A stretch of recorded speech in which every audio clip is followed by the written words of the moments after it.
All right, here we've got Stray Dogs and Lone Wolves, the Samurai Film Handbook by Patrick Galloway.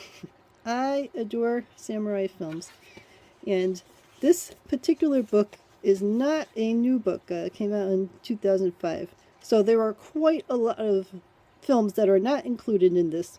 In fact, if you look at the sections, he starts in the 50s, goes into the early 60s and mid 60s, and then we got the late 60s, so obsessed with the 60s. And then we got the 70s and then 80s and whatever came after that. So even though this book was written after the 80s, there's only, 7 movies that are mentioned in the 80s and beyond. So clearly there's some bias in here. I love samurai movies, but I also think that there are far more movies than are what included in here. So clearly they are cherry picking what kind of things to include, why it's worthy of being included, and that's just part of life. They're not going to keep updating this every single year, even though some of us might want them to. He talks about what samurai movies tended to start out with, what kinds of actors and screenwriters and directors were involved in this area, and there's all sorts of little tidbits about some of these actors and how they got into acting. And on one hand, being a fan of this type of movie, it's interesting. But on the other hand, being a fan of these kinds of movies, all of this stuff is already out there. And especially, maybe this was written before the internet really became as fully functional as it is nowadays. But you can get all of this information so much more easily and much more completely out there on the web with, instead of just one picture of a person, lots and lots of pictures of a person. So it's worth reading this, so you get a sense of how the Seven Samurai came about, or, I really like that movie, or how the Samurai series came about. And I've seen all of these, so it's fun for me to read through this and pick through and get little notes on it in one book context.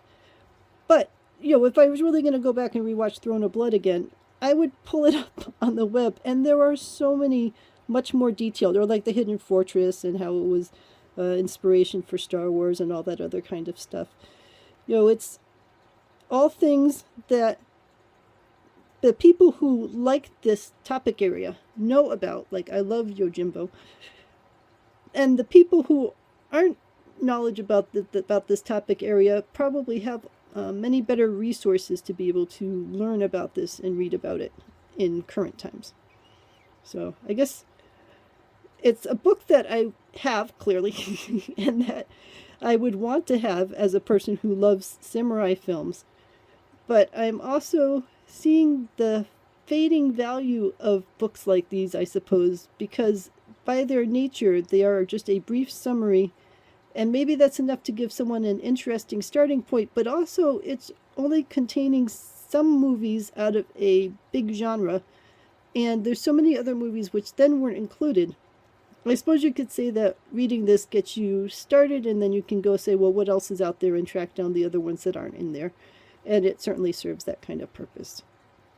I would hate to say that books have no place in our world, especially as an author, since I like writing books, and since I have a number of books about reference material on different kinds of topics, and I understand how it's valuable to have a printed book. But in the specific area of movies, I think it's a little more challenging, because especially in an area where you're just giving little snippets of what a movie is about, and the pictures are black and white, and we don't have up-to-date information on what these actors have also been up to since then.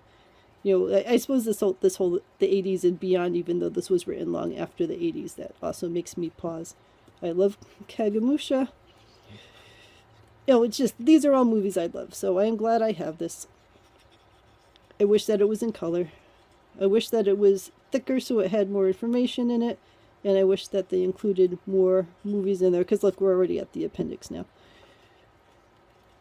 But it is worth having, and it's a kind of book that I pick up and poke through every once in a while to see if there's anything that I haven't seen in a while that I'd like to go back and watch again. So I suppose that's a mixed bag on the book. It's worth having if you like samurai movies, but just know that it is brief, and it leaves out a lot, and it's just a way to sort of get you started or get you re-inspired about the types of movies that you enjoy. Well, let me know if you have any questions.